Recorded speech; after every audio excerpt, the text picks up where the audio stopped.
لا يزال الخير حيا محمد رسول اللہ کے بعد نئی شریعت آ سکتی ہے، لائی جا سکتی ہے۔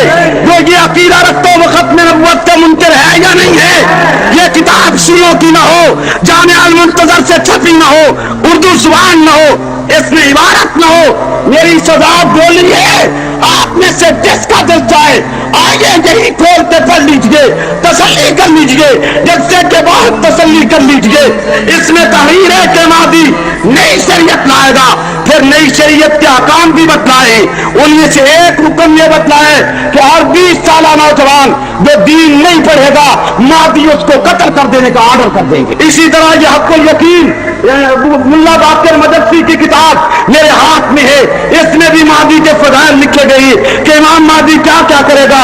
اس میں یہ بھی لکھے مہدی آئے گا، سر سے پاؤں تک ننگا ہوگا، اور سب سے پہلے مہدی کے ہاتھ پہ جو بیعت کرے گا وہ محمد رسول اللہ ہوگا۔ حق الیقین باقر مدرسی کی کتاب ایران سے چھپی ہوئی، ایران سے فارسی زبان میں لکھا ہے کہ جب مہدی باہر آئے گا غار سے، سر سے پاؤں تک ننگا، مادہ ساتھ ننگا، اور اس کے ہاتھ پہ سب سے پہلے جس نے بیعت کرنی ہے وہ محمد رسول اللہ ہے۔ سنیو، تم سے پوچھتا ہوں کہ جو محمد رسول اللہ کو کسی اور کے ہاتھ پہ بیعت کرائے وہ محمد کی صداقت، دیانت، عزت، تقدس، شرافت اور شان کا منکر ہے یا نہیں ہے؟ بلند آواز سے بول کے وہ رسول اللہ کی توہین کر رہا ہے یا نہیں کر رہا؟ وہ محمد رسول اللہ کی عظمت کا انکار کر رہا ہے یا نہیں کر رہا؟ خاتم الانبیاء قائد ہے، کسی کے مقتدی نہیں ہے، یہ خاتم الانبیاء کو مہدی کے ہاتھ پہ بیعت کرا رہا ہے، اور اسی پہ اس کے پیٹ کی مروڑ بند نہیں ہوئی۔ لکھتا ہے کہ جب مہدی راہ سے نکلے گا ایسا کی قبر کھودے گا، ایسا طیبہ کا وجود نکال کر اس کے وجود پہ کوئے بسائے گا۔ سنیت مٹ گئی، مولویت مٹ گئی، پیری مٹ گئی، مرشد مٹ گئے، جلال مٹ گئے، شعراء مٹ گئے، سیدہ کائنات طیبہ طاہرہ ام المومنین کے لیے لکھا جائے کہ قبر کھود کے اس کے وجود پہ کوئے بسائے جائیں گے، تم زندہ کس لیے؟ لاؤ یہ لٹریچر عدالت میں زیر بحث آنا چاہیے یا نہیں؟ اسمبلی میں آنا چاہیے؟ رشدی کی کتاب آئی ہے تو یہ نہیں آنی چاہیے؟ یہ اس سے کم کفر ہے، یہ اس سے کم خلافت ہے، یہ بھی آنی چاہیے یا نہیں آنی چاہیے؟ اس لٹریچر کے خلاف بھی جلوس نکلنا چاہیے یا نہیں نکلنا چاہیے؟ یہ لٹریچر صرف ضبط ہونا چاہیے یا مصنفے کو تختہ دار پہ لٹکنا چاہیے؟ بلند آواز سے ہاتھ کھڑے کر کے بتلائیے۔ مجھے گالیاں دینا آسان ہے، سپاہ صحابہ پہ ترسا کر لینا آسان ہے، لیکن ہمارے موقف کو سمجھنا اور پھر اسے بیان کرنا آسان نہیں۔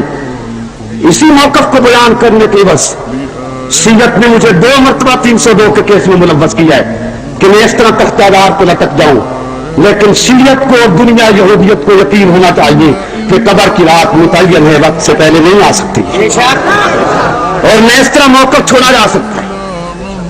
ہمیں جو بات سمجھ آئی ہم دلائل کے ساتھ کرتے ہیں، ہمارے ساتھ بات کی جائے، ہم قائل نہ کریں تو ہم مجرم۔ اسی حق الیقین میں باقر مدرسی لکھتا ہے، کہتا ہے شیطان نے علی سے کہا علی آپ کو مغالطے ہیں، مجھ سے بڑے 2 بے ایمان ہیں۔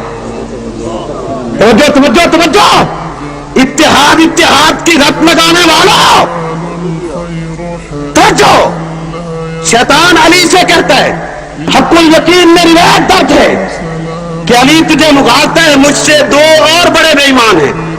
علی نے پوچھا وہ کون ہے؟ تو شیطان جواب دیتا ہے کہ ایک دن یہی مغالطہ مجھے ہوا اور میں نے رب سے پوچھا کہ یا اللہ میں کتنا کم بخت ہوں کہ تیری مخلوق میں مجھ سے بڑا بے ایمان ہی کوئی نہیں۔ تو اللہ نے مجھے جواب دیا تھا کہ شیطان تجھے مغالطہ ہے تو اس سے بڑے 2 بے ایمان۔ تو شیطان علی سے آگے کہتا ہے، اس کتاب میں روایت ہے کہ میں نے اللہ سے پوچھا کہ یا اللہ وہ 2 کون ہیں، میں بھی دیکھنا چاہتا ہوں۔ تو اللہ نے مجھے دروغہ جہنم کے پاس بھیجا، شیطان کہتا ہے، اور فرمایا کہ دروغہ جہنم کو سلام کہہ میرے، اور اسے کہے کہ مجھے تجھے وہ 2 آدمی دکھائے جو تجھ سے بڑے بے ایمان اور جہنمی ہیں۔ آگے کہتا ہے باقر مدرسی لکھتا ہے کہ شیطان پھر دروغہ جہنم کے پاس گیا، اسے اللہ کا سلام کہا کہا کہ مجھے لے چل. وہ دو آدمی دکھا جو مجھ سے بڑے جہنمی اور بے ایمان ہیں. نہ دروغہ جہنم ساتھ اٹھا, شیطان کے ساتھ ہوا اور لے چلا. چلتے چلتے آگے لکھتا ہے کہ جہنم کے اس طبقے میں لے گیا کہ جس طبقے میں شیطان سے بڑے دو بے ایمان, بڑے دو بدماش ابو بکر و عمر جل رہے تھے. سنیو تم بتلاؤ میں کس در پہ دستک دوں, کیا ان کو کہوں کہ یہ کفر بند ہونا چاہیے. یہ کیوں آیا ہے پاکستان میں؟ یا جو ان عقیدوں کے مالک ہیں وہ مسلمان کیوں ہیں؟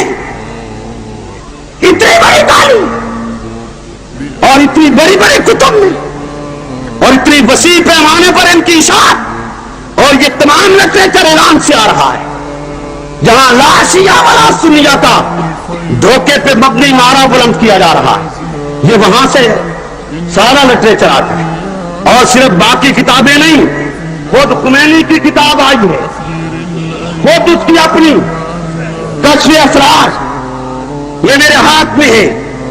اس میں وہ سیدنا فاروق اعظم کو کافر اور زندیق لکھتا ہے. ہمارا دماغ تو خراب نہیں ہے, ہم بلا وجہ الزام نہیں لگاتے ہیں. یہ وہ کرتوت ہے جو شیعوں نے خود کی ہے. اب اس کرتوت کے انہیں معاف نہیں کر سکتے. ہم قادیانیت کے سٹیج پہ انہیں لا کے چھوڑیں گے. انشاءاللہ لایا جائے گا.